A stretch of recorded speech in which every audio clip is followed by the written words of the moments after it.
estaremos trabalhando com a nossa unidade 4.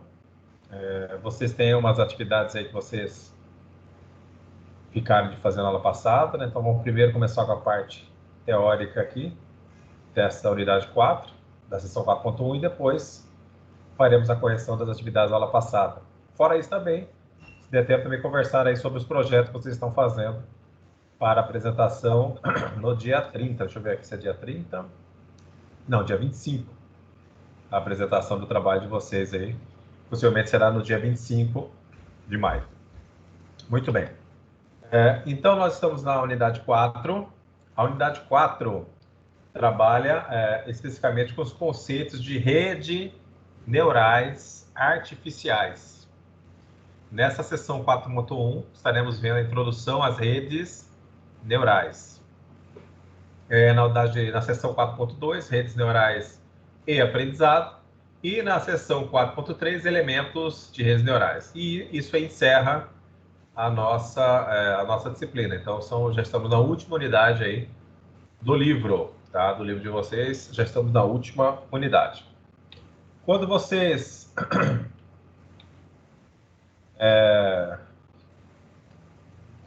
vêm escutar sobre redes neurais, o que vocês pensam sobre isso? Redes neurais artificiais, o que vem à cabeça de vocês?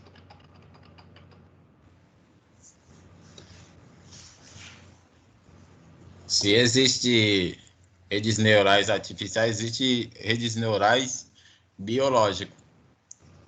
O conceito de redes neurais biológicas, muito bem. Fica vinculado ao que na cabeça de vocês? O cérebro. Basicamente o cérebro, né? Vocês conseguem, o elemento básico do cérebro que trabalha, vocês conseguem identificar, né? Qual é o elemento básico do nosso cérebro, né? É o neurônio? Isso, é o neurônio. Então, a rede neural nada mais é que a junção de vários neurônios, né? Com o objetivo comum de estar aí processando informações, e essas informações, elas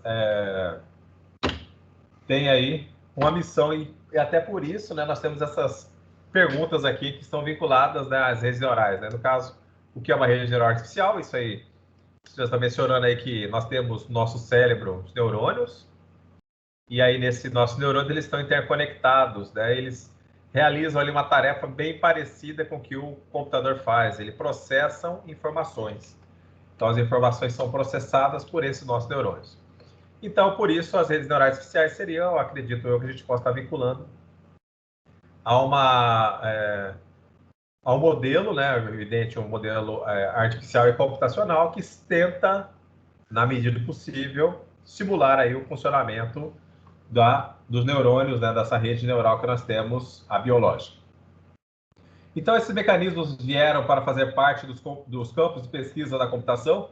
Essa é uma pergunta que ela é clara que sim, né? Nós estamos hoje em dia, ela faz parte do estudo da computação e principalmente da inteligência artificial vinculado ao aprendizado de máquina, está vinculado a esse conceito das redes neurais artificiais.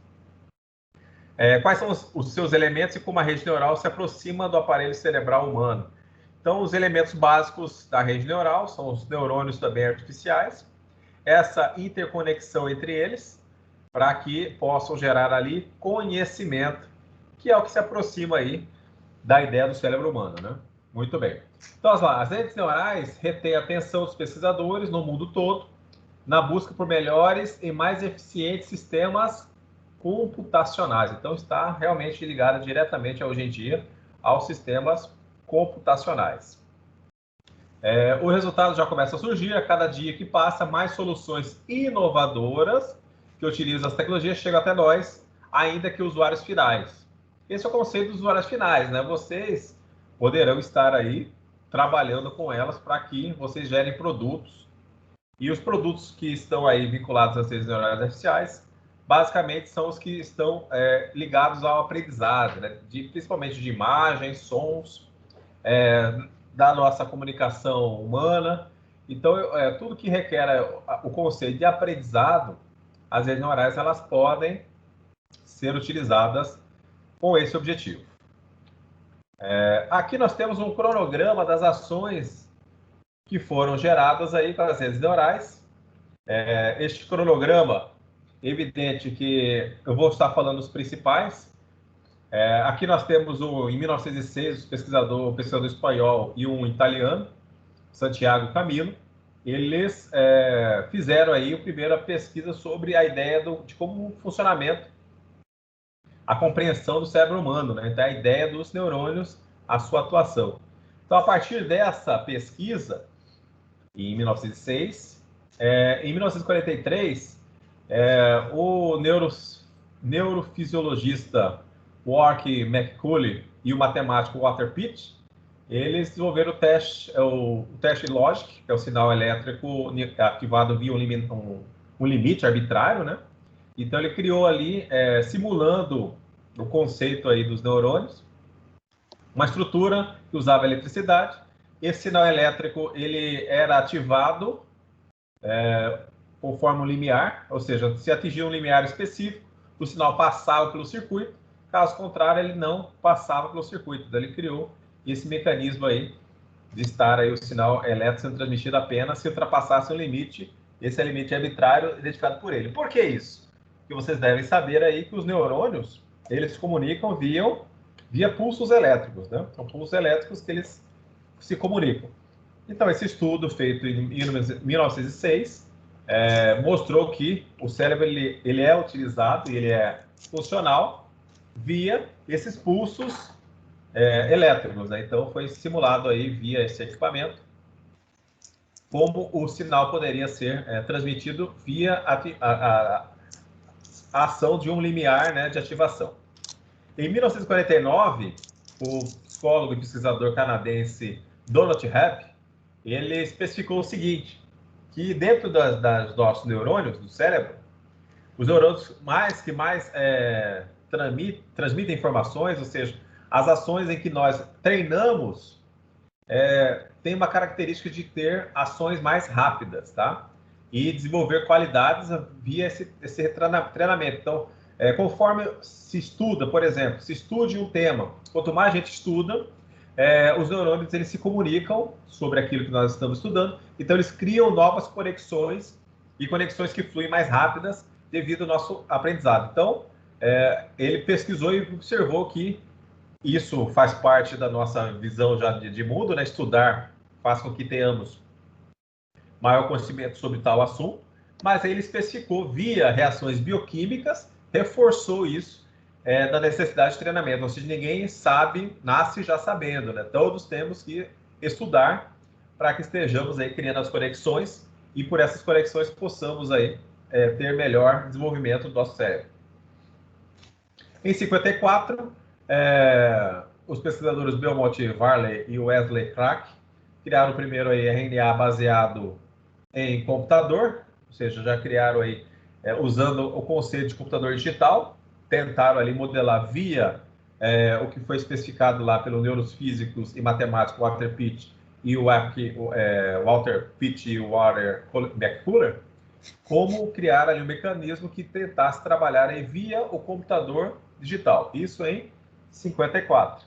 Já em 56, a IBM, os pesquisadores já conseguiram criar uma rede neural tentando se reorganizar, né? Mas falhou inicialmente por questões computacionais. Em 58, o pesquisador Frank Rosenblatt criou a Perceptron, que é uma rede interessante para que na realidade é um agente inteligente, né? Uma rede capaz de classificar classes, ou seja, classificar dois itens, basicamente. Então, ou seja, ele consegue identificar que se aquele material pertence a uma classe ou a outra classe. Seria uma definição aí booleana, mas que já com a ideia da rede Perceptron, é possível entender como os neurônios trabalham, principalmente na parte matemática dele, para a identificação dos sinais. Lembrando, lá no começo nós falamos sobre as redes, sobre o conhecimento simbólico e subsimbólico. O conhecimento das redes neurais é o conhecimento subsimbólico, né? Nossa comunicação aqui que nós estamos conversando nesse momento, nessa nossa aula, será uma comunicação mais simbólica, em que conforme eu vou falando as palavras, conforme os slides vão sendo passados, vocês já têm uma ideia na cabeça de vocês, mais ou menos nós estamos conversando. Então, quando eu falei neurônio, a rede neural, vocês já ativaram que é uma questão do nosso cérebro, né? O cérebro ali, ele está ali contém vários neurônios. Então, já de uma simbologia do significado da palavra, vocês já deduziram aonde está localizado, né, esses neurônios. Já a rede neural artificial, como os próprios neurônios que trabalham via pulsos elétricos, basicamente, eles trabalham de forma subsimbólica. Então, trabalham ali de forma subsimbólica. Os neurônios com partes, principalmente dessas transmissões elétricas, né, em que eles realizam, e nossos neurônios artificiais também. Temos a parte elétrica, mas a parte matemática que sustenta aí o aprendizado desta ferramenta de inteligência artificial. Muito bem. Continuando aqui. Em 1970, então, houve uma lacuna aí de 56, né? 58. 70. Aliás, 70 as pesquisas eram limitadas devido à questão computacional, que não estava ainda muito bem desenvolvida, né? Ainda poucos grupos tinham acesso aos computadores devido ao preço. Nessa época ainda os computadores eram mais servidores, né? Então só empresas com grande porte tinham acesso a esses equipamentos. E começou a revolução aí da computação pessoal nessa época, que facilitou os computadores aí estarem sendo usados pela população. Então, isso fez com que em 82, assim que os computadores pessoais começaram a estar nas residências, aí sendo facilitado o acesso a eles, John Hopfield, ele criou a primeira rede neural associativa. Esta rede neural associativa, ele demonstrava que o uso coletivo desses neurônios, né, faziam com que pudéssemos, a partir desse uso colaborativo deles, resolver aí questões de uma rede, né, contendo vários neurônios. Olha lá, em 1986, a partir desse pesquisador John Hopfield, foi possível aí estar trabalhando uma rede neural com diversos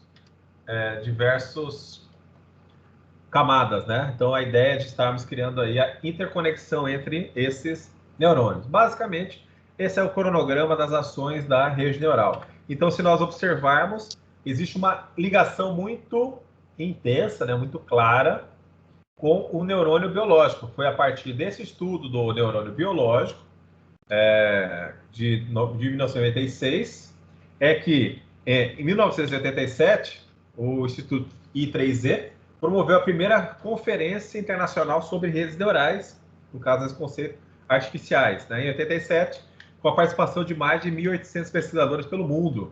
Desde então, muitos têm sido os avanços na parte de redes neurais artificiais, principalmente na sua arquitetura e os elementos que estão sendo utilizados como equipamentos novos, né, com maior capacidade de processamento, sabendo que a mesma necessita, aí, pelo menos na fase de treinamento, de uma capacidade de processamento elevada para que chegue aos resultados mais rápidos. Muito bem. Então, como nós vimos ali, a primeira ação foi realmente, em 1906, a demonstração de como funcionam o nosso cérebro, os neurônios, né? Então, a ideia das redes artificiais veio desse intuito de como funcionavam ali os nossos neurônios. Então, para se estudar a rede neural, temos que compreender mais ou menos como os neurônios funcionam. Então, o desenvolvimento do cérebro humano ocorre principalmente nos 2 primeiros anos de vida, né? Então, em 2 primeiros anos de vida, os neurônios são criados, basicamente, estão ali disponíveis para que comecem a aprender. Então, diversos pesquisadores tentam simular o funcionamento do cérebro, principalmente o processo de aprendizagem por experiência. Então, lá nos primeiros 2 anos, nesse momento já estão aprendendo, é evidente, nós já estamos aprendendo, mas a ideia principal dos neurônios é a questão da aprendizagem, ou seja, eles nascem, estão ali prontos para aprender. Então, essa experiência de aprendizagem que é a principal fonte de pesquisa, estar simulando. A partir do momento que conseguirmos dominar a técnica de aprendizagem desses nossos neurônios, como os neurônios trabalham, teremos um salto em relação aos nossos sistemas computacionais. Esse aprendizado, sabendo que nós humanos conseguimos aprender diversos conhecimentos, vamos dizer assim, diversas áreas, né? Tanto na área acadêmica, áreas cientistas, áreas de linguagens, né? Podemos aprender diversas linguagens. Podemos também aprendermos a manobrar diversos equipamentos, fazemos esporte, então tem N atividades, todas elas são através do nosso cérebro, todas elas são desenvolvidas via aprendizagem, né? Então todas as habilidades humanas, elas, evidente, são desenvolvidas e são aperfeiçoadas via o treinamento, aprendizagem, tudo devido ao cérebro, nosso cérebro, os nossos neurônios. Muito bem, a característica dos neurônios biológicos. Então, como as redes neurais são baseadas nos neurônios biológicos, é importante conhecermos esses elementos celulares tão importantes ao ser humano antes de estudarmos suas partes cibernéticas. Evidente que o neurônio não está só, acredito eu, vinculado ao cérebro humano. Acredito que os outros cérebros aí dos outros bichinhos da humanidade também tenham aí neurônios, né? Tem o sistema nervoso central, né? Muito bem. Então, o sistema nervoso do ser humano é um produto mais complexo da evolução. É o elemento mais importante desse sistema, é o neurônio. Contamos, cada um de nós, com aproximadamente 100 bilhões de neurônios em nosso sistema nervoso central, né? Esses neurônios, em suas ações individuais simples, formam todos os nossos pensamentos e possibilitam todas as nossas ações. Então, se nós fizermos uma analogia desses 100 bilhões, cada um neurônio, podemos considerá-lo como um pequeno processador. Eles estão ali processando o sinal em que estamos recebendo. Vocês, por exemplo, agora, nesse momento, estão recebendo as minhas palavras, né, sobre o tema. Então, a partir dessas palavras, os seus neurônios estão trabalhando aí para que vocês possam aí gerar ligações sobre o que eu esteja falando, sobre o conteúdo que eu estou conversando com vocês. Então, todas as informações vão sendo mapeadas por esses neurônios que, cada um deles, tem uma missão similar a um processador. Então, o interessante aqui é que estes nossos neurônios trabalham de forma paralela. Temos diversos neurônios trabalhando de forma paralela. Esse também é o objetivo da computação, que consigamos trabalhar aí de forma paralela no mesmo equipamento, que ainda não acontece. Existe lá um ciclo de processamento extremamente rápido no nosso computador, que faz com que os periféricos possam receber uma atenção limitada por um tempo específico, que transmite a ideia que estejam funcionando de forma paralela, mas não estão, tá? De forma paralela é um dos objetivos da computação, que a partir do momento que consigamos trabalhar de forma paralela com muitos processadores, teremos aí uma possibilidade maior de estarmos montando o conhecimento, né, vamos dizer assim, ou estejamos desenvolvendo sistemas computacionais mais eficientes. Uma outra vantagem desses neurônios, né, nós temos os neurônios, basicamente eles estão ali trabalhando de forma somática, né? Somático, o sistema nervoso somático e o sistema nervoso autônomo. Então, somático é o que vocês aí podem mexer, né? Vocês estão ali mexendo a perna ou mexendo a mão, o braço. Então, esses movimentos são movimentos em que vocês desejam realizar, né? Essas ações. E existem outros neurônios que são neurônios destinados às ações autônomas. Então, por exemplo, nós temos um sistema nosso que está controlando, nesse momento, o nosso batimento cardíaco, está monitorando a nossa temperatura corporal, está adequadamente observando também o piscar dos nossos olhos. Então, muitas dessas ações, a nossa respiração também. Então, todas essas ações também são controladas pelos nossos neurônios, só que isso faz parte do sistema nervoso autônomo, que realiza sozinho. Mas, o interessante, está funcionando de forma paralela também. Então, algumas vezes vocês também estão pensando em uma outra ação, fazendo outra, né? Então, isso aí acontece também, mas geralmente não é legal usar o sistema, por exemplo, se nosso sistema nervoso somático, esse que nós mexemos, nossos membros, nos locomovemos, dirigimos carros, nesse conceito, essa nossa atenção ela não consegue trabalhar basicamente com duas situações simultâneas com a mesma eficiência. Então, aquele conceito, está dirigindo um carro e atendendo o telefone celular, você não estará fazendo as duas ações de forma eficiente. Vai estar ali dirigindo, basicamente, não é correto fazer isso, nas leis de trânsito brasileira, é evidente, né? Mas quem faz isso, muitas vezes vai perder a atenção do que está acontecendo ao seu redor dentro do veículo, ou estará perdendo a atenção aí do que está conversando ao telefone. Uma das duas será perdida. Já o sistema nervoso autônomo, esse não vai perder nada, né? Ele vai continuar ainda controlando de forma paralela todos os nossos sinais vitais, na medida do possível, evidente, do que ele puder controlar, e vai estar ali monitorando se existe algum tipo de ação que esteja nos machucando, que estejamos sentindo frio, calor, nossa respiração. Então, todas essas ações continuarão sendo realizadas, né, de forma paralela, mesmo que estejamos trabalhando, dirigindo um carro, falando no celular e entre outras situações. Então, esse conceito do paralelismo também é uma questão importantíssima que o nosso... e tentamos aí, as redes neurais artificiais tentam simular esse conhecimento. Outra situação também dos nossos neurônios, vou passar aqui para o próximo slide, nossos neurônios, a ideia básica do conhecimento, né, da aprendizagem. Então, se nós olharmos aí os neurônios, a imagem que está descrita aí, nós temos basicamente um corpo celular. Nesse corpo celular, ali está as organelas, está ali vamos dizer assim, a questão do processamento de dados, e além disso também de própria nutrição da célula, porque uma célula, o neurônio é uma célula. Então, além disso, ele está ali controlando seu núcleo, está ali trabalhando. Fora o corpo celular, nós temos os dendritos, temos vários dendritos. Esses dendritos, eles são ramificações dos neurônios. Nessas ramificações, nós temos ali, nos seus terminais, né, nós temos conectores que estarão ali próximos a outros neurônios, bem próximos, tá? Nós temos as sinapses que estão acontecendo ali, temos duas sinapses.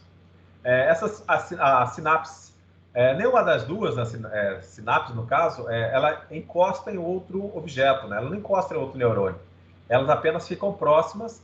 Aí existem as substâncias, os neurotransmissores, que faz com que por exemplo, neurotransmissor nosso, se a gente está nervoso, algumas vezes a gente acaba esquecendo, porque existe uma substância que será o neurotransmissor, e esse neurotransmissor não estará ali facilitando a comunicação. Então, talvez ali, se nós estivermos em público, falando, quem tem nervosismo em falar em público, ou não está, no caso de você estar nervoso, é porque não sabe o que vai falar na frente, não se programou direito, basicamente esses neurotransmissores nos atrapalham, vai vir uma substância ali que vai bloquear a comunicação. Mas, basicamente, e também existem drogas, né, que trabalham em cima desses neurotransmissores, isso é outro assunto, mas esses neurotransmissores então fazem com que não haja um contato. Então, os nossos neurônios não estão conectados a outros neurônios, eles estão próximos em áreas nas quais eles possam estar passando ali sinais elétricos, dependendo ali da frequência que for utilizado. Fora isso, nós temos aqui o axônio. O axônio seriam terminais, que são um lado mais longo do neurônio, né? O neurônio é uma célula microscópica, evidente, mas esses axônios, eles são interessantes, eles podem ter até 1 metro de comprimento. E aí, por que será que o neurônio tem que ter 1 metro de comprimento, pessoal? O axônio, não o centro dele, né? O núcleo. O que vocês acham? Por que o neurônio, ele algumas vezes tem essa cauda aí, esse axônio longo de até 1 metro? Por quê? Conseguem saber por quê desse neurônio um pouquinho maior? Para fazer a comunicação com outros neurônios, por exemplo, precisa comunicar com os neurônios que estão nos pés. Olha, muito bem, Amos. Similar a isso, tá? Exatamente. Nós temos uma coluna, né, espinal, nossa coluna espinal, passam ali, existe um duto. Quem já mexeu com o carro tem lá os rabichos, né? Mas a ideia é que nosso cérebro sai ali vários axônios dos nossos neurônios.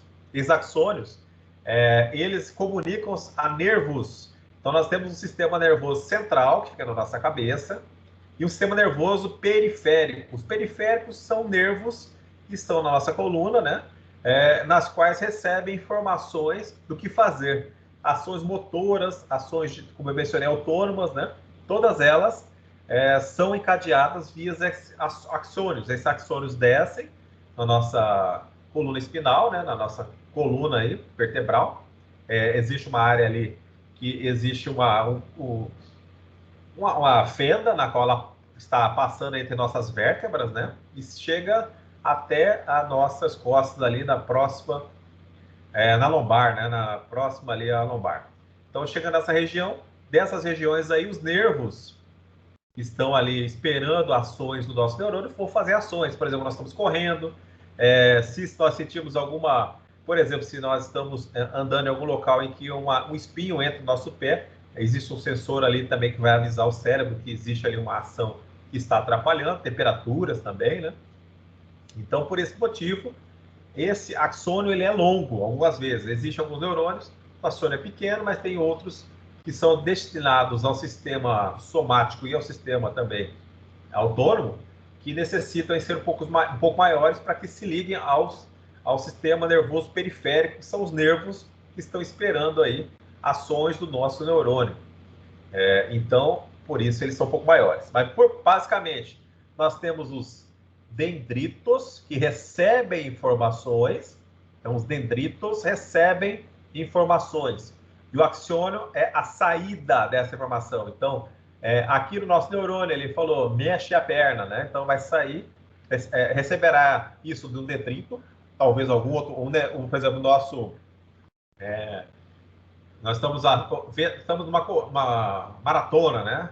Estamos vendo ali o caminho. Então, nossos neurônios vinculados à nossa visão estão vendo o caminho, então estarão informando via os axônios deles aos dendritos dos outros neurônios, para que eles avisem os neurônios que estão destinados à movimentação das nossas pernas, né? Então, aí vai ser utilizado o axônio para que comunique aos nervos, para que esses nossos movimentos venham a funcionar.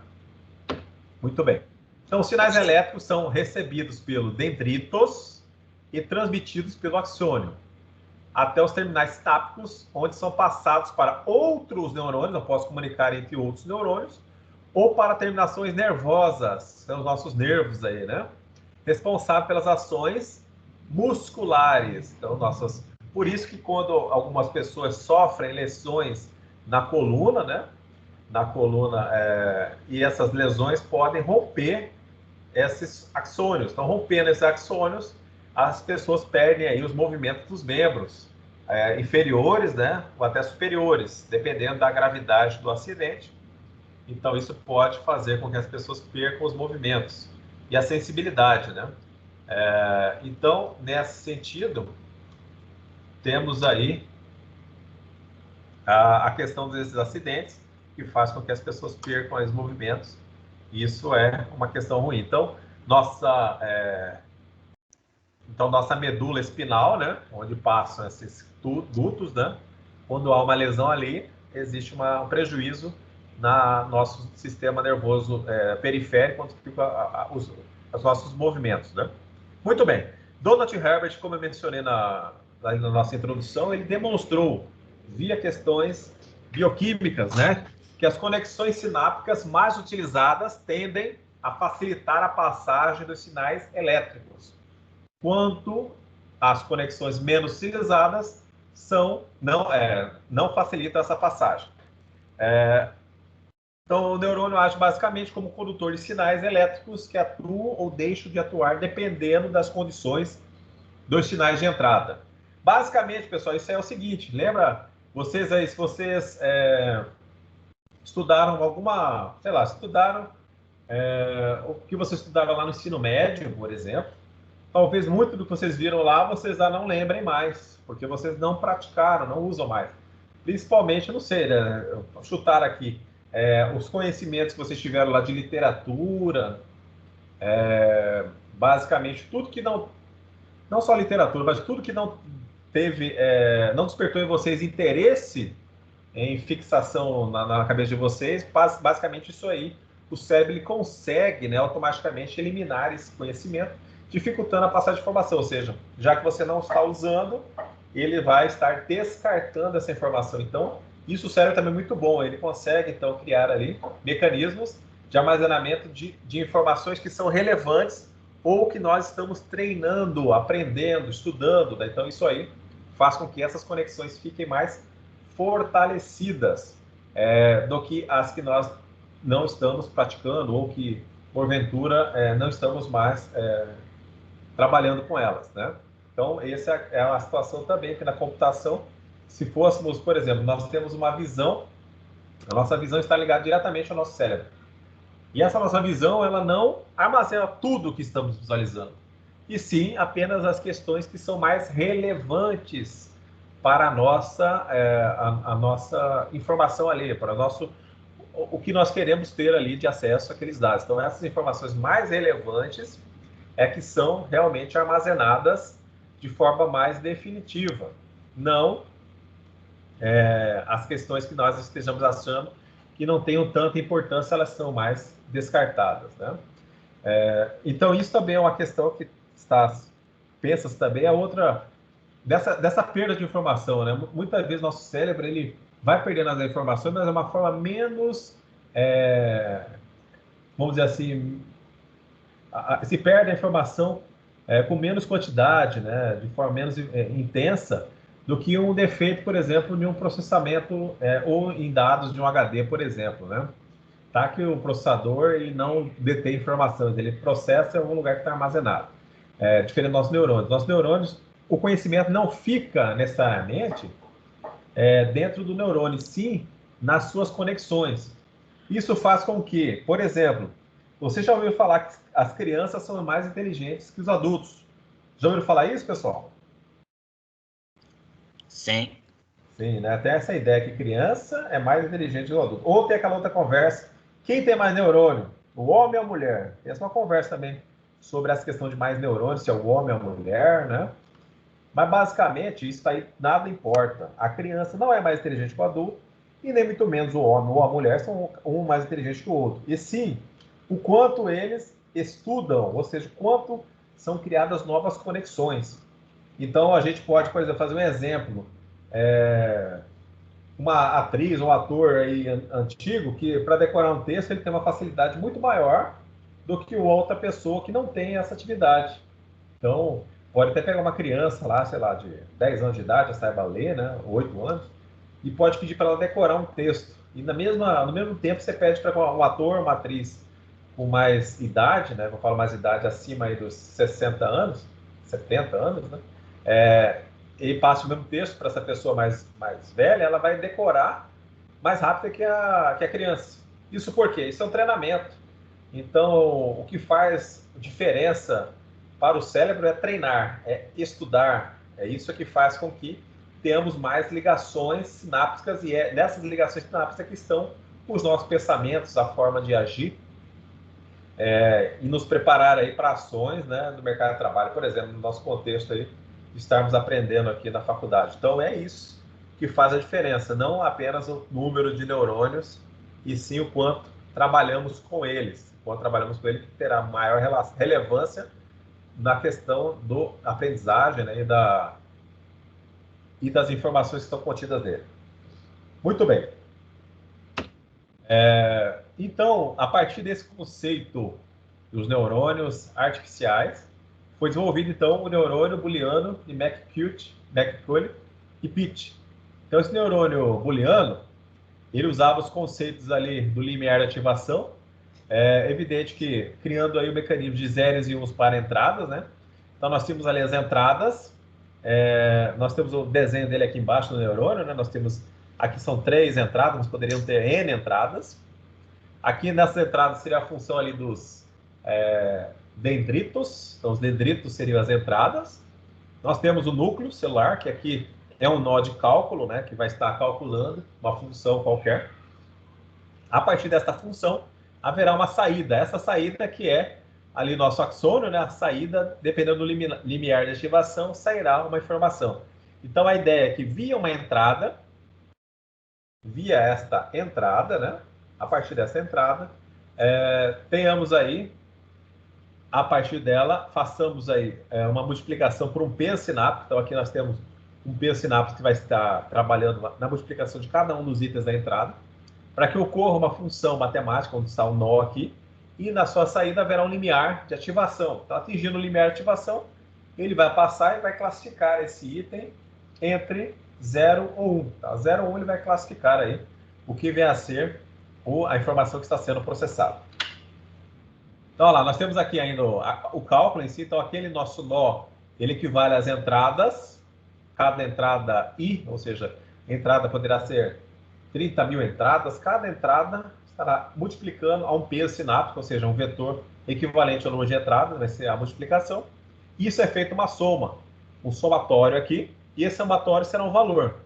Esse valor gerado deste somatório das entradas multiplicadas aos pesos sinápticos estarão sendo ativados ali, devido da função, será 0 ou 1, dependendo ali. Por exemplo, podemos criar uma função bem simples, nas quais, se o limiar for menor ou igual a este valor que for passado, ou seja, de valor calculado, esse limiar for menor ou igual, então a saída será 0, né? Ou seja, desativando esta transmissão, ou se o valor for maior que o limiar, o valor calculado, então aqui neste somatório, neste nó, for maior que o limiar de ativação, então a saída aí será 1, ou seja, estará ativando esta comunicação ali entre essas informações. Então, essa informação que eu falo, estou ativando aí para que foi reconhecido aquele objeto ou não foi reconhecido. Então, vai passar ali para o agente inteligente que deverá fazer.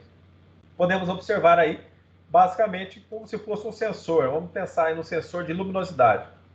Então, o sol está se pondo, as entradas estão apresentando os pesos estão sendo modificados, porque a luminosidade do dia está sendo diminuída. A partir do momento que essa luminosidade do dia está sendo diminuída, e a partir do momento que ela atingir o limiar de ativação, a lâmpada será acesa. Então, essa seria uma analogia. Então, dependendo do sinal que está sendo trabalhado, vai ser acesa ou não, apenas com este neurônio, essa saída, ou 0 ou 1. Muito bem. Então, isso tudo através de uma pequena somatória aí, com multiplicação das entradas I pelo peso I. Esse somatório, a partir desse valor, vai se observar o limiar aí, esse limiar de ativação ou não desta informação. Muito bem. Então, esse é o neurônio booleano de McCulloch e Pitt, que eles fizeram, né? E é uma ideia inicial de como funciona o neurônio, basicamente, tendo uma entrada, algum tipo de cálculo e um limiar de ativação que vai ser ali destinado à saída deste neurônio após o seu processamento. Conceitos e elementos das redes neurais são os seguintes: poder definir as redes neurais artificiais como sistemas de computação inspirados pelas redes neurais biológicas que constituem nosso cérebro. Então, a rede é formada por nós conectados, então aquele conceito desses nós aqui, poderia esta saída aqui estar ligada a um outro nó, para que fosse destinada a uma outra tipo de cálculo. Basicamente, então, nós podemos conectar a uma única direção, a saída é ser conectada a uma ou mais entradas de neurônios de cada camada à frente. Então, esse é o conceito já de estarmos criando uma rede neural com várias camadas. E essas camadas estarão ali sendo processando a informação para que passe etapa por etapa deste neurônio. Certo, pessoal? Escutando aí? Ixi, alguém saiu da aula. Amos, está escutando? Tudo bem? Tudo bem. Beleza. Jean também, tudo certo? Estou aqui, professor. Beleza. João Emanuel também. João Emanuel, acho que... Beleza, professor. Ah, beleza. Muito bem. Então, basicamente, qual foi esse conceito? Nós temos nosso neurônio, então seria como se nós criássemos esta rede aí nossa, já artificial, né? Uma rede neural artificial. Então, a rede neural genérica, né, possui uma camada de entrada. Nós temos aqui as entradas, né? E uma outra, e mais camadas internas, ou escondidas de uma camada de saída. Então, basicamente, nós poderíamos criar um neurônio em que entrasse uma informação no nó e não houver essa saída. A partir do momento que estamos criando uma rede com mais camadas, basicamente, nós poderemos estar criando aí N camadas, que a gente fala camada escondida. Nesse conceito aqui, temos as entradas, que passarão por esses neurônios, né, primeiro processamento, estarão seguindo aí para a camada 1 escondida, camada 2 e para a sua saída. Então, essa saída aqui poderá estar vinculada, como nossos neurônios estão vinculados aos nervos, né, da nossa musculatura, aqui poderia estar vinculado também ao autuador, né? Ou seja, para acender uma luz, para movimentar um carro, para reconhecer uma pessoa. Nós temos hoje as câmeras, devido à questão do Covid, alguns mercados usam umas câmeras que reconhecem aí se estamos com a máscara ou não, além de estar nos mostrando a temperatura, né? Evidente que em alguns momentos essas câmeras erram, né? Eu já entrei no mercado, estava com a máscara e apareceu a informação que eu estava sem máscara, mas foi tudo bem, acontece. Mas o erro já está bem menor do que era antigamente. Então aqui é o mesmo conceito lá do nosso neurônio. Então nós temos as entradas, a entrada é via uma câmera, né? A câmera está ligada ali filmando. Essa entrada ela vai estar processando ali com algum modelo de treinamento sobre o uso de máscaras. Então está lá um conceito na máscara, né, para reconhecer se a pessoa está com a máscara ou não. A partir disso é feito o processamento até que chegue a sua saída. Na saída, é a imagem lá relatando, apresentando ali no caso que eu estou sem máscara ou com máscara, né? Geralmente eu vejo que a câmera aparece lá verde, né, estando ok com a temperatura e a máscara, ou fica um laranjado lá, sei lá, se laranjado ou vermelho, informando que aquela pessoa está sem a máscara ou que a temperatura corporal ali está acima dos 37 graus, né, dos 37 graus até 37 graus,9, que as pessoas não são consideradas que estão com febre, mas estão febril. A partir disso já está com informações que estão com febre. Então, isso é relatado via um processamento similar a uma rede neural artificial, que tem ali um peso sináptico que foi treinado para reconhecer aquela imagem, basicamente, a imagem de uma pessoa com máscara ou sem máscara, e fora isso também está ali observando a temperatura do indivíduo que está acessando aquele hospital. Aí na temperatura é mais simples, apenas um sensor que vai estar ali refletindo ali um sinal, né, para refletir, vai estar observando a temperatura da pessoa. Esse sensor é similar ao que a gente vê ali nesses termômetros que estão sendo vendidos agora, eles termômetros de aproximação, né, está sendo bem comercializado hoje em dia, um termômetro de aproximação, é o mesmo que é utilizado naqueles equipamentos, junto com aquele sistema de processamento que identifica a temperatura das pessoas, para que apareça ali na leitura, né, nas televisões de entrada, como exemplo de mercado. Eu acho que também shopping deve ter, entre outros locais. Então, podemos ter aqui, como está representando aqui, várias camadas. Temos a camada de entrada, temos as duas camadas escondidas e a saída. Para que, então, a ideia de quanto mais camadas nós colocarmos na nossa rede neural, mais acertos ela terá. Então, mais possibilidade de processamento ela vai estar sendo realizada interna a ela. Então, você consegue, devido a, evidente, após o treinamento, conforme o modelo que está sendo criado da rede, estabelecer essas camadas ocultas, e quanto maior o número delas, teremos aí maior eficiência no acerto, né, do que está sendo projetado para esta rede neural artificial. Muito bem. Então, as redes neurais, basicamente, elas são divididas em duas fases. Quando você faz o projeto delas, né, está ali, fez o projeto, você vai ter que trabalhar em duas fases. A primeira fase é a fase de aprendizado. Então, a rede neural artificial, ela é criada, ela não sabe nada qual vai ser o objetivo dela. Ela precisa aprender aí como ela vai reconhecer alguma informação, vai aprender a jogar, aprender os passos de um jogo por exemplo, de xadrez, um jogo de damas, entre outras situações, né, de truco. Então ela tem que aprender. Então utiliza-se algum dos vários mecanismos de reconfiguração de pesos. Então dentro da rede neural ela tem um peso, que é um arquivo lá, basicamente um vetor, que você pode criar, ou pode criar no banco de dados, ou criar aqui no texto. Este vetor, a ideia dele é que ele vai estar ali armazenados os valores que foram trabalhados, foram pensados, né, para o reconhecimento de alguma tarefa a ser desenvolvida pelo neurônio. Então, a partir dali, este peso é modelado, né? Além desse peso, nós temos os limiares no sentido de reforçar os estados que geram respostas corretas. Então, nós muitas vezes podemos criar uma aprendizagem aí não supervisionada ou supervisionada, nos quais a gente cria o que se espera sair daquele neurônio, e ao mesmo tempo inibindo os estados que geram respostas erradas ou diferentes. Então, vamos fazer um exemplo. Então, no aprendizado, né? Vocês querem que, por exemplo, nós estamos com 3 alunos hoje aqui. Vamos ver qual está. Herbert. Então, queremos aí, vamos fazer sobre outro exemplo. Queremos que ele reconheça um carro específico. Qual carro que vem na cabeça de vocês quando a gente fala um carro específico? Renault. Oi? Renault. Renault? Carro? Eu não sei, eu não conheço carro. Renault.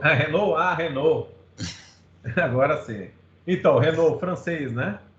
Francês. Muito bem. O Renault, aquela marca dele, Renault, que é o losango, a marca do Renault, não é isso? Sim. Então, vamos imaginar que a gente quer treinar uma rede neural de como é o símbolo da Renault. Então, o que a gente faz?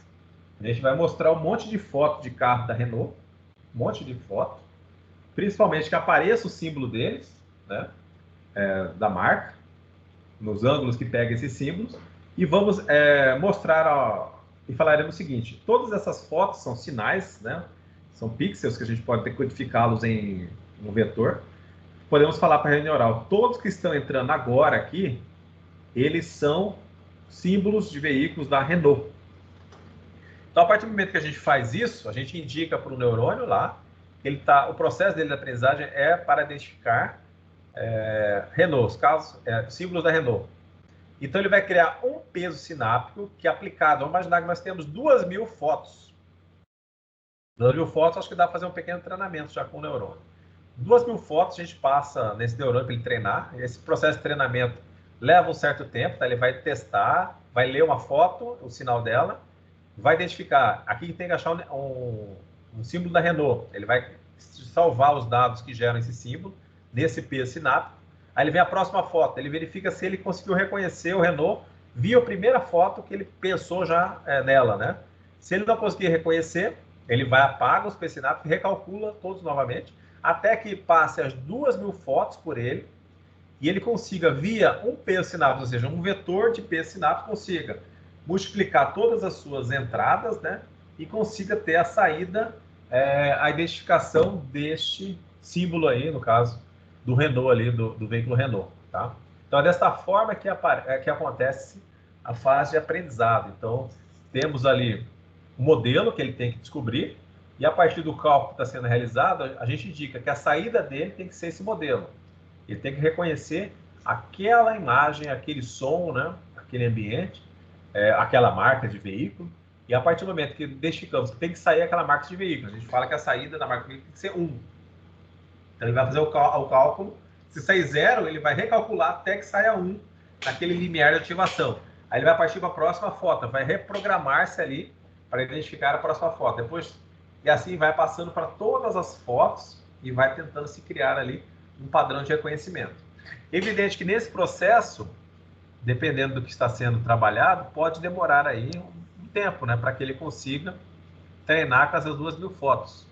O que a gente já faz automaticamente, né? A gente já nasce, já sempre trabalhando com esse conceito de aprendizagem. Mas a partir disso, a gente vai começando a aprender coisas novas. Então, ele também nasce ali sem conhecimento nenhum e começa ali a treinar-se para que consiga identificar o Renault ali. Muito bem. Depois de estar ali treinado, já está com as 2.000 fotos que ele treinou para reconhecer o símbolo da Renault, ele vai entrar na segunda fase, que é a fase de utilização. Então, o processo de aprendizado é interrompido, ou seja, já aprendeu o que tinha que aprender. A partir disso, ele vai ser colocado para trabalhar, né, resolvendo os problemas nos quais foi projetado. Então, o neurônio que foi projetado para reconhecer o símbolo ali, o nosso exemplo, símbolo da marca Renault, ele vai entrar em fase de utilização. A partir dessa fase de utilização, verão fotos que ele não treinou ainda. Então, virão fotos, por exemplo, de vários veículos, e nesses veículos ele vai ter que estar definindo se é da Renault ou se não é da Renault, né? Então, ele vai ir nesse contexto, e dependendo do número de camadas, no número de treinamentos realizados, a acurácia será maior, ou seja, a quantidade de acertos será maior. Lembrando que mesmo que haja treinamento, dependendo da distância que estejamos vendo um objeto, a gente pode vir a errar. Então, o computador também não é diferente. Ele pode também vir a errar algum prognóstico, né? Mas, conforme o tempo de aprendizagem dele, ele vai ter ali uma acurácia maior. Então, muito bem. Nesta fase, o algoritmo de recalibragem de pesos e limiares é interrompido e os valores atingidos permanecem ao longo de uma duração do período de utilização.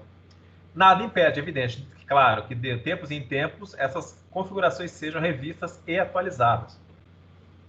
Então, basicamente aí, depois de um tempo de trabalho, nós podemos, nada impede, que esse neurônio seja novamente treinado. Então, foi treinado 2.000 fotos, já tenho mais 500 fotos para treinamento, então faço treinamento com esses 500. No final, ele vai estar treinado ali com 250 fotos.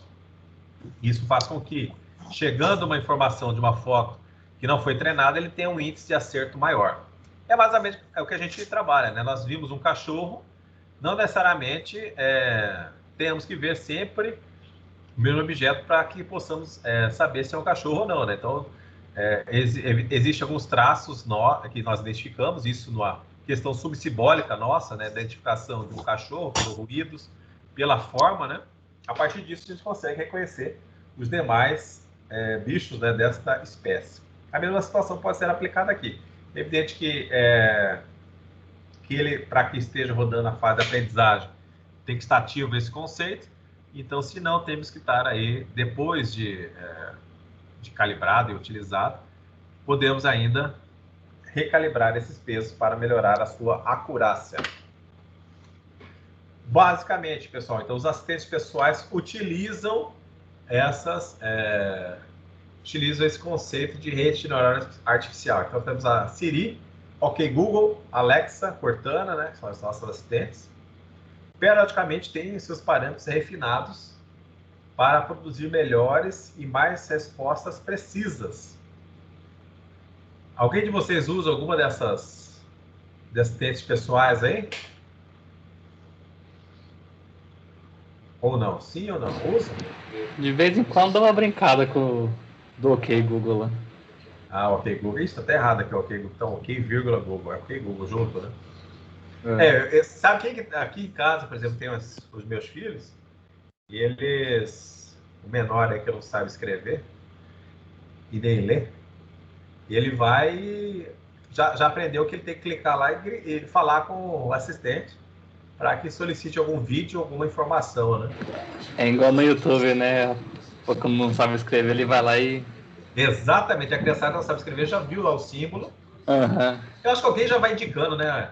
Então, viu ali, porque esse conhecimento eu não ensinei, mas ele aprendeu. Não sei se foi da outra criança minha, as outras crianças que falaram para ele, não sei, mas eu sei que ele chegou lá e já estava usando isso aí. Até realmente, como você falou, no YouTube também, ele fala o que ele quer ver, aí ele vai carregando ali as informações que ele quer assistir. É um conceito, talvez a imagem ali, não sei, até vou olhar qual que é a imagem que aparece na Google, no YouTube, aliás, para chamar essa fala. Vamos ver se parece com a nossa fala, o microfone, não sei. Eu sei que eles também já começaram a entender isso. É um microfonezinho, né? Aqui, bem no cantinhozinho. Ao lado da lupa, né? Tem um microfone. É nesse microfone que eles clicam já para falar. Então, a gente pensa que, não vai usar isso, né? Bobeira essas assistentes aí. Mas eles já usam bem mais, as assistentes, as criançadas, né? Até para previsão do tempo. Então, esses dias esfriou um pouquinho, né? Aí eles ficam perguntando se vai chover, qual que é a previsão do tempo.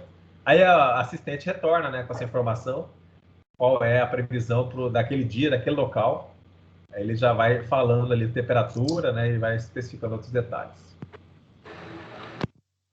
Até inclusive, se vocês estiverem, acho que talvez em viagem, vocês podem até perguntar quais são os locais que são mais adequados aí para um jantar ou para alguma, sei lá, o mercado, né? Também podem perguntar para essas assistentes.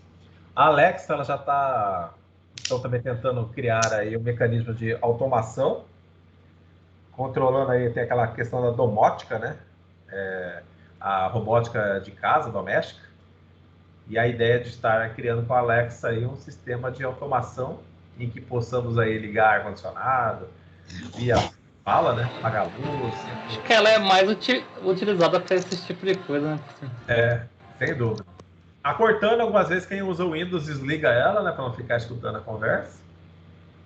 Não é tão utilizada, mas as atualizações do Windows sempre traz aí a ideia de que estejamos habilitando a Cortana, né? Para que não seja utilizado. Mas tudo bem, todas essas assistentes pessoais e as outras que serão criadas no futuro, periodicamente têm seus parâmetros refinados para produzir melhores e mais precisas respostas. Agora tem uma campanha da Bradesco, a Bradesco tem a Bia, né? Já ouviram falar da Bia? Do Bradesco? Já. Aí agora ela foi reprogramada para responder, né? Caso ela seja ofendida, sei lá, que ela responde às pessoas, caso alguém tenha alguma ofensa a ser realizada para ela, né? Tem a Lu da Magalu também, né?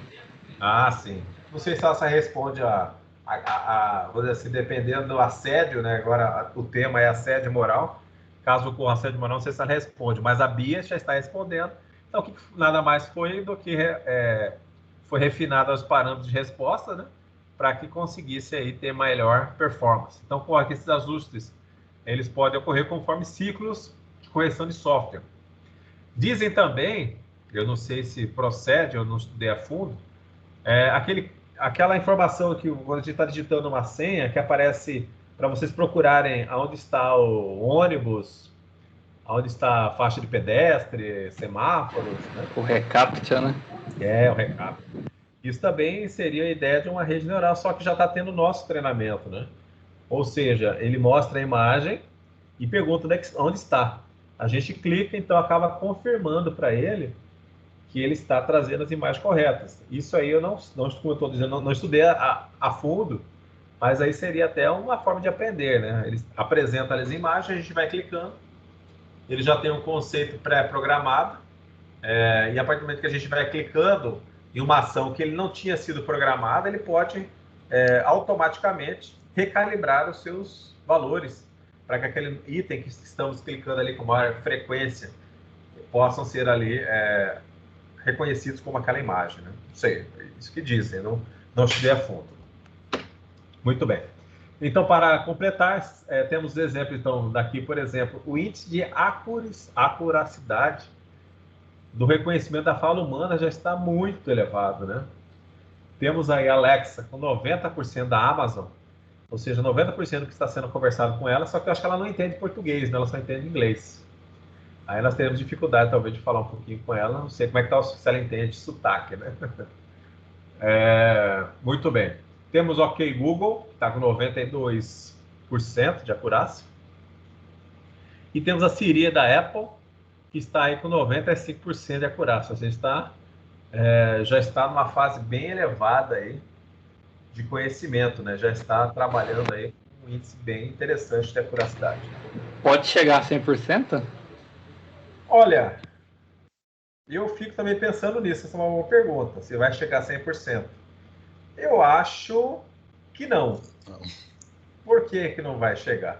Porque o idioma nosso está em constante mudança, né? Volta e meia cria uma nova palavra. Esses dias eu aprendi uma palavra nova, stalkear. Já ouviu falar sobre stalkear? Já. Então, stalkear eu aprendi, acho que uma das palavras que eu aprendi agora há pouco tempo, stalkear o outro lá. Então, essas palavras novas fazem com que eu acho que nunca vou atingir 100%. Porque o stalkear é uma palavra, eu nem sei se a pronúncia seria essa, é uma palavra americana, né? Inglesa, né? Sim, é inglês. Então, eu não sei se a pronúncia é stalkear mesmo, ou já foi abrasileirada e portuguesada. Ai, já não sei, né, Jesus? Stalkear? Stalkear ou stalkear? Como é que é? Stalkear eu posso dizer uma junção para fazer a palavra em português, mas em inglês é stalkear. Ah, stalker. É. Ah, tá. Que quer dizer quando alguém tá perseguindo o outro. Exatamente, já estão usando aqui. Diversas outras também entrou, já faz bastante tempo, a questão do bullying, né? Já também é uma palavra que não é do nosso idioma, e agora já está. Fala o idioma português, né? Ambos. Acho que no francês também o bullying já deve estar. Já deve existir essa palavra no francês, né? Bullying. O bullying. Você sabe o que é o bullying? Inglês. Não, sim, mas sabe o que é o bullying, né? Sim. Então, eu acredito que alguns países acabam absorvendo, não sei se é só no Brasil que absorve esses termos americanos, né? Mas aqui conosco já absorvemos, então, o stalkear, que não é stalkear, é o bullying, entre outras palavras. E até mesmo na nossa comunicação, muitas vezes, quando estamos conversando com algumas pessoas, dependendo do sotaque da pessoa, a gente não consegue entender corretamente o que ela está falando, né? Vocês já conversaram com ribeirinhos aqui de Cuiabá? São pescadores, já pescaram? Já conversou com algum ribeirinho, algum cuiabano que fala aquele sotaque bem puxado? Não. Cuiabano raiz, né, Pedro? Algumas pessoas comentam, mas não é típico. Não é típico, mas se conversar com o ribeirinho com aquele sotaque aí cuiabano raiz, de vez em quando a gente nem entende o que está falando, dependendo do que eles estiverem ali comentando, né? Basicamente, isso aí acho que teve até Tinha um programa que aparecia na TV Centro-América de 2 atores que tentavam falar esse idioma nosso, né? O cuiabanês.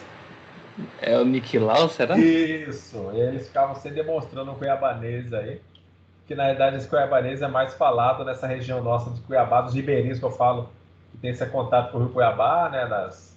São Gonçalo Beira-Rio, São Bom Sucesso, até o Santo Antônio Leveger, temos Poconé, temos também Barão de Melgaço, Mimoso, né? Toda essa região costumam ter essa fala característica da nossa região, né? Então, nesse sentido, eu acho que 100% talvez nós não estejamos chegando aí nesse ponto. Talvez sempre, acho que esse índice que já está sendo alcançado, eu não sei, vai que desenvolve aí, começa até já automaticamente entender, fazer ligações entre palavras, né? Por exemplo, essas palavras que nós incorporamos ao nosso idioma, elas já existiam no inglês. Se ele fizer uma ligação entre elas, né? Até talvez já conseguisse entendê-las de forma direta, né? Talvez. Mas é isso, pessoal. Então, isso aqui é a parte da nossa sessão 4.1. Nós teremos, a partir de agora aqui, uma questão da caracterização da RNA Perceptron. Então, vamos falar um pouquinho sobre a RNA Perceptron. Só que eu vou ter que fazer o seguinte, tem que fazer uma pausa agora, pessoal. Eu tenho que tomar aqui um remédio. E aí, daqui a pouco eu retorno. Certo, pessoal? Certo. Vamos fazer uma pausa aí, beber uma água. Quem tiver que jantar, janta, né? Daqui a pouquinho a gente retorna. Vai retornar aí até as 20 horas e 41 minutos. Tá joia? Beleza. Beleza. Até daqui a pouco, então. Beleza, professor.